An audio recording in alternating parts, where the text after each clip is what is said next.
Bonjour à tous, j'espère que vous allez bien. Alors aujourd'hui, petite vidéo sur le fitting. Je vais vous donner mon ressenti de qu'est-ce que le fitting d'abord. Donc vous expliquer dans des mots les plus simples possibles de qu'est-ce que c'est. Pourquoi est-ce qu'on fait un fitting et alors pour qui? Et une fois que j'aurai abordé ces trois points-là, je vous expliquerai comment s'est passé mon dernier fitting, les deux derniers fittings que j'ai fait. Alors, tout d'abord, qu'est-ce que c'est? Alors, hyper simple, c'est adapter les clopes à sa morphologie. C'est-à-dire, si on est grand, petit, long bras, petit bras, les clopes seront adaptées, ajustées à sa morphologie. Ça, c'est le premier point. Deuxième point, le clope peut aussi être adapté, enfin la tête de clope. On va commencer par ça. La tête de clope peut aussi être adaptée en fonction du niveau de joueur. S'il a un bon toucher de balle, s'il a, comme moi, des petits ratés, donc il n'est pas super, il a besoin de plus de tolérance. Il y a des têtes qui donnent plus de spin, il y a des têtes qui donnent moins de spin. Voilà, c'est trouver la bonne tête. Deuxième partie. Et alors, l'équilibrage du club. Est-ce qu'on aime bien avoir du poids en tête? Est-ce qu'on aime bien avoir du poids en manche? Et justement, alors, après, si on va dans les spécificités du shaft, est-ce qu'on veut aller sur du graphite? Est-ce qu'on reste sur du fer? Quelle est la vitesse de son swing? La vitesse du swing va déterminer si on est en régular, stiff, extra stiff, senior, enfin, il y a plein de possibilités. Alors, petite info que je donne comme ça, mais il faut le savoir, c'est que il n'y a pas de régulation par rapport à un shaft stiff. Donc par exemple, je prends un shaft stiff de la marque X, eh bien, il n'y a rien qui est... il n'y a aucune règle qui dit que ce shaft est stiff. C'est juste la marque qui a déterminé que pour eux, c'est un shaft stiff. Et ça peut être un autre point de vue d'une autre marque. Alors, tout se tient un petit peu, mais il faut quand même le savoir qu'un régular d'une marque pourrait très bien être plus stiff qu'un stiff d'une autre marque. Enfin voilà, moi quand j'ai entendu ça pour la première fois, je trouvais ça un peu aberrant. Je pensais naïvement que il y avait quand même un standard et que voilà, mais en fait non, pas du tout. Voilà. Alors, donc j'ai dit qu'est-ce que c'est, pourquoi on le fait, et alors pour qui. Troisième point, alors le fitting, ça peut vraiment être pour n'importe qui. On peut être débutant, chevronné et ainsi de suite. Si on a envie de progresser ou si on a un doute sur le matériel qu'on a, faites-le. Faites un fitting. Au moins vous serez sûr. Qu'est-ce que j'ai? Est-ce que c'est bien? Est-ce que c'est encore bon? On peut le mettre par rapport à des nouveaux clubs et ainsi de suite et voir, ok, quelles sont les données. Alors vaut mieux être sur un Trackman ou un JC Quad ou quelque chose de qualitatif pour justement mesurer toutes les données. Mais voilà, faites-le. Si vous avez un doute sur votre matériel ou quoi que ce soit, faites-le. Alors, si vous êtes une personne extrêmement grande ou petite, faites-le, certainement. Si vous avez plutôt, allez, je vais dire, comme moi, un peu 1m80, rien de particulier, c'est plus facile de trouver des clubs ou de prendre des clubs qui sont assez standards. Alors ils ne seront pas super adaptés pour vous, mais si vous voulez juste commencer le golf, voilà, c'est pas nécessaire de passer par un fitting, c'est mieux, mais ce n'est pas nécessaire. Voilà. Comme ça, j'ai tout dit, je l'espère. Bon, deuxième partie. Expérience personnelle sur le fitting. Alors, j'ai déjà été à plusieurs magasins qui vendent plusieurs marques et qui font le fitting. J'ai été aussi à des Demo Days où il y a une marque qui vient quelque part et qui essaye de vendre cette marque-là.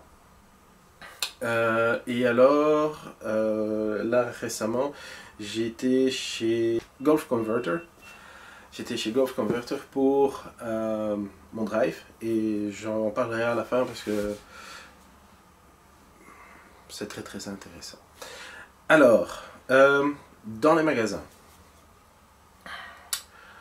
Alors, en règle générale, voilà, ce qui est avantageux, c'est qu'ils ont plus de choix. Donc, ils ont souvent plusieurs marques et on peut choisir, on peut comparer toutes les têtes et tous les shafts et ainsi de suite. Donc, ils ont beaucoup plus de matériel disponible. Donc, ça, c'est le côté positif. Côté négatif, peut-être, c'est que ils ne sont peut-être pas aussi pointus dans les données ou dans le fitting que d'autres. Mais en tout cas, c'est déjà une très très bonne base. Donc ici, je vais vous mettre mon dernier fitting. Donc, comme je vous l'ai dit, hein, donc le premier step, c'est de prendre sa taille. Donc, pour moi, c'est 1,83 m, je pense. Et alors, la taille du sol jusqu'à son poignet, comme on le voit là. Voilà. Et avec ces deux données-là, eh bien, il y a plein de tableaux. Je vais vous en mettre quelques-uns qui donnent la longueur du shaft ainsi que s'il doit être upright euh, ou standard ou ainsi de suite. Donc, donc voilà, ça c'est la première partie du fitting. Après, eh bien, on commence à taper des balles.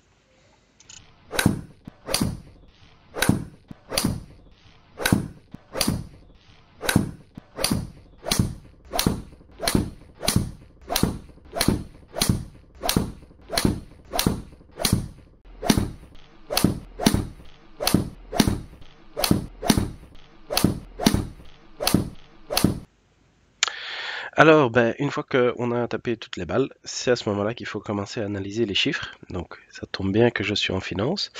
Alors, club 1, donc ce qui est en bleu clair, on va dire. Premier club 1, c'est mes ping I210. Après, il y a les P790, les T200 et les derniers en orange, c'est les Callaway.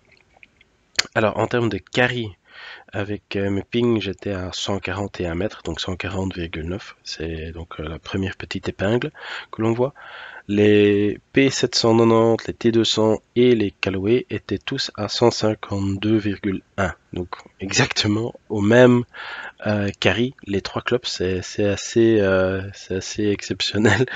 Maintenant, il faut savoir qu'évidemment, entre les I210 et les trois autres clubs, le loft n'est pas du tout le même, hein. Donc, il y a environ un club de différence qui explique un peu la différence de carry. Après, quand on va regarder dans les backspin, et là je le sais par contre, donc je sais que mes pings n'ont pas énormément de backspin. C'était le cas aussi pour les P790. Les T200 étaient très bons, mais enfin, ça j'avais déjà vu et entendu que les T200 avaient quand même beaucoup de backspin, plus que la norme, on va dire. Donc moi, ça me convient bien, parce que j'en ai besoin. Donc ils étaient à 6535 et les Callaway à 6250. Alors quand on regardait aussi un peu les vols de balles, on voyait que les T200 grimpaient plus haut. Donc ils avaient un meilleur angle de descente, on va dire, donc allaient plus facilement, ou normalement plus facilement s'arrêter sur les greens. Et donc ce sont les raisons principales pourquoi j'ai pris les T200. Voilà. Un joueur où je ne génère pas énormément de backspin me dit plus qu'on en a, mieux que c'est. En fait, qu'est-ce que fait le backspin? Encore une fois, dans ma connaissance. Alors, ça gomme un peu les effets.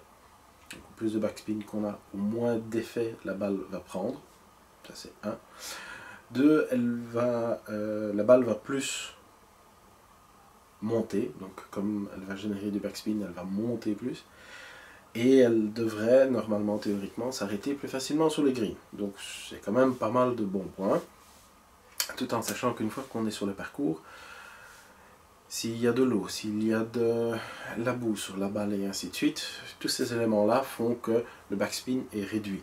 Donc là, sur ce coup-là, j'ai été partisan de prendre le club où il y avait le plus de backspin. Mais donc, pour le drive, en cherchant un peu, je suis tombé chez Golf Converter. Je vous mettrai le lien parce que ça, c'est vraiment une adresse que je peux mettre en avant. Si vous êtes dans les alentours ou vous êtes intéressé pour un nouveau drive, franchement, allez-y les yeux fermés, vous serez super bien accueillis.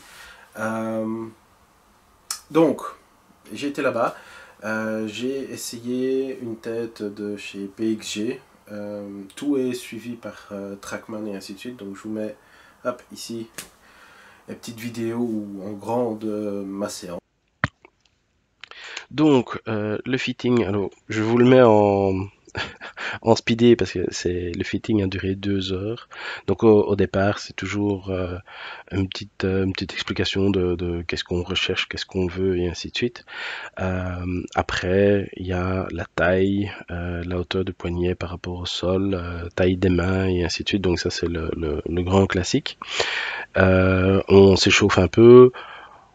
Après, on prend son ancien drive, donc moi c'était le Ping G410, on tape un peu des balles pour avoir un standard.